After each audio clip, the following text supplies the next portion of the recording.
Hey there, speculators. It is Rod. Welcome back to the Futures on Fire channel here on YouTube. It's Futures on Fire, part of TDG, the Traders Dev Group.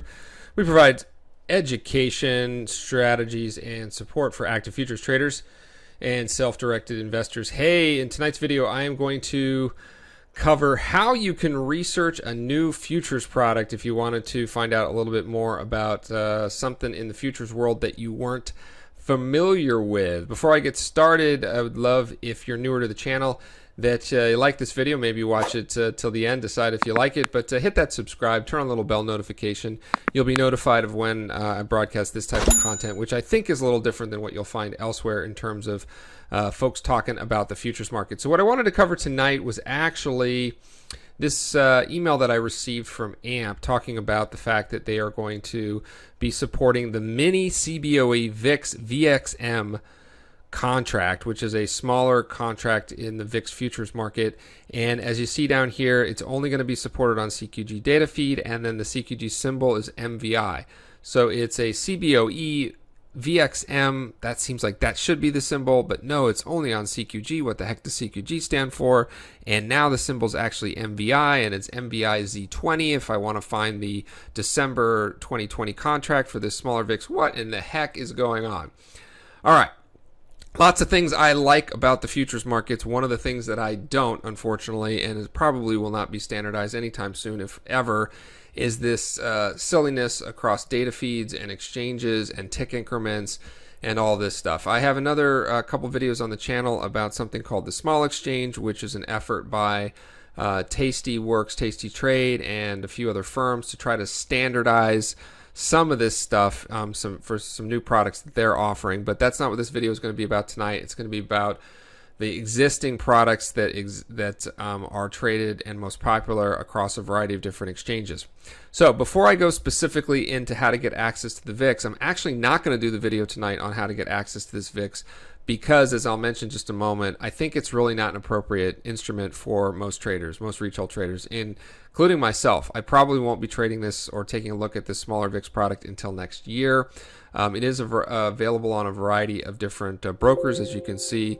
If you have CQG at AMP, you can get it at Interactive Brokers. You can trade it at Tasty Works, which is the Tasty Trade brokers, and a couple other places. I think Gain is supporting it as well. But what I wanted to do tonight is use as an example of how you can get familiar with how you can do your own research to begin to understand the symbology, the tick increments, and how you can get access to these newer products, especially the smaller, the micro ones when they become available.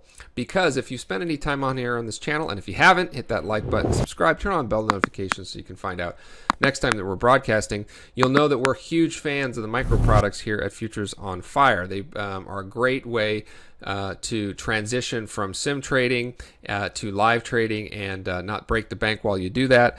They're much more approachable, and they exist across the stock index futures, things like gold, natural gas.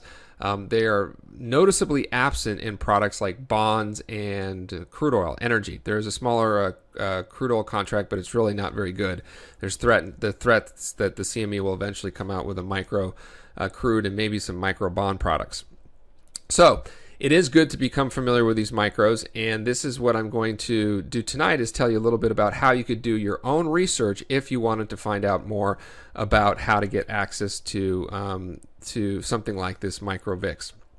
So the first thing is you got to be familiar with the 3 or 4 major exchanges that trade these types of products. Really the biggest Mac Daddy of them all is the CME. Okay, so it's the CME group, it's cmegroup.com, and you just come over here to this little search thing and search anything you want. So if you just typed in MES, that happens to be the symbol for the micro S&P 500 contracts. Here's the specs, here's the quotes. Now, yes, you'd have to know a little bit about that it's called MES, but you could just type in S&P 500. You could type in micro S&P contract, whatever you want.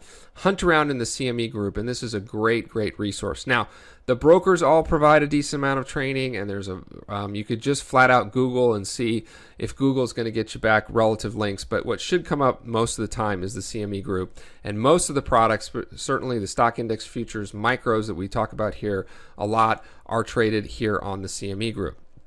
But here's where it gets potentially a little confusing. The CME group is not where this VIX product is traded. In fact, it said right over here on the email, it said mini CBOE. Okay, CBOE, acronym soup here. That stands for Chicago Board of Options Exchange. These are futures contracts. Yes, they trade options on these futures contracts as well. The CBOE has really carved out a place for itself in these volatility products. So this is the next exchange to be aware of, which is the CBOE, and especially if you're talking about things like the Russell or VIX. That's their two main things, is the Russell and VIX. They have some other products as well. They actually had a great Bitcoin contract for a hot minute way back in the day. I bet you they wish they still had it now. The CME Bitcoin product is 5 Bitcoin. The CBOE was only 1. It would have been much more approachable, but they ditched it pretty quickly. It wasn't popular enough to keep going. Maybe it will come back. Okay, so if you click around a little bit here, you can get to this page here, which talks about the mini VIX futures, and it will provide you a decent amount of information about the symbology, where they trade, what's happening. Now, what I wanted to highlight here is this right here. Well, I've already highlighted. Mini VIX futures are complicated financial products that are not suitable, or that are suitable only for sophisticated market participants. Now, there are a lot of disclaimers and warnings all over the place when it comes to trading and when it comes to your money and investing and trading, etc., etc. And a lot of the time, well, you want to heed all that. You want to be aware of all the risks involved in trading.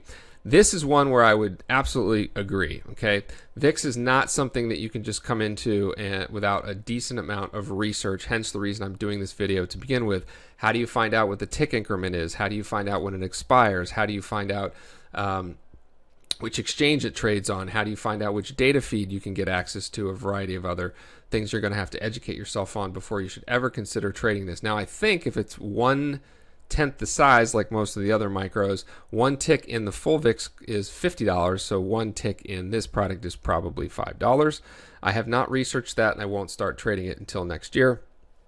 But if I spend a little bit more time on this website here, CBOE, I could find out all the information that I need to know. Okay, so your friend starts with the CME for most futures products, then you go to the CBOE. That's the one that is going to help you out here when it comes to researching this VIX product. And then, of course, you also want to be familiar with and contact your broker ultimately. Okay, if you work with Interactive Brokers, or if you work with Thinkorswim, or if you work with AMP, or if you work with Infinity Futures, or you work with Gain, or you work with Tastyworks, or you work with Ninja Brokerage, or whatever the case may be, as I've said in many other videos, each broker, unfortunately, the futures world is a little disjointed when it comes to that. It's not as easy as just logging into Robinhood or Schwab or Thinkorswim or E-Trade or any other broker that's been around for quite a while and punching in SPY or Apple.